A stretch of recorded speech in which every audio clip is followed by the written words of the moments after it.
Welcome to What's in the Pot. I'm your host, Sean Grande, and today we're making the best Caribbean yellow rice you've ever tried in the Instant Pot. Don't forget to like, share, and subscribe. It's What's in the Pot.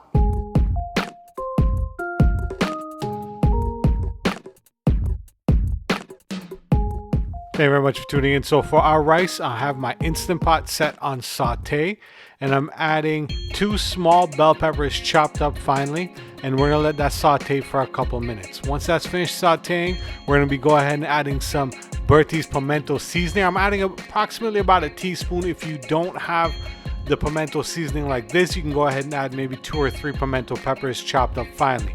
Once we have that sauteing, you're gonna be getting the smell and the aroma of the pimentos and the bell peppers.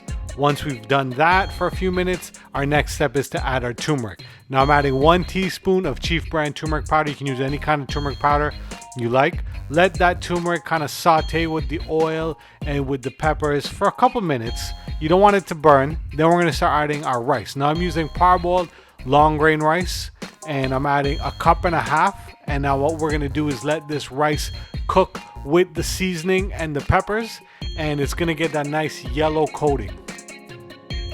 After our rice has been sauteing for a few minutes, we're gonna start adding our stock. I'm using 1 cup of chicken broth, and I'm also using 2 cups of water. Normally with the Instant Pot, it's 1-to-1 ratio, but I like to add a little bit more water because I like my rice a little bit more fluffier. So I usually like to add 2 cups of water if it's 1.5 cups of rice. And I'll be adding some of my homemade adobo seasoning. Now this is adobo with a little cilantro. Now you can go ahead and check the description. I'll post the link up on how you can make your own homemade adobo seasoning. I'm also going to be adding 1 teaspoon of green seasoning. And you can use any kind of green seasoning. If you have fresh shadow benny, go ahead and add that. And just a dash of Tonys Creole seasoning and a little handful of olives. If you don't have Tonys Creole, you can go ahead and use any kind of Cajun seasoning. You can also add more olives if you like. I'm just adding a few this time. I just like the flavor that the olives gives once you steam it with the rice. And also our final ingredient I'm going to add is some sprigs of thyme.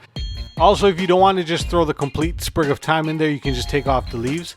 Once we add our thyme in, that's our final ingredient. We're going to go ahead and hit cancel on saute mode, and then we're going to put it on the rice setting. Once we're finished from the rice setting, this is our final product. This is my yellow rice. This is probably the best yellow rice you'll ever eat. So go ahead and try that. You can see it looks absolutely delicious, absolutely beautiful. Every grain of rice is perfectly cooked. It's nice and fluffy. It's not too dry. It's not too sticky. It came out absolutely perfect. Thank you very much for tuning into What's in the Pot. I'm your host, Sean Grande. Don't forget to like, share, and subscribe, and send this to your friends and family. Till next time, peace.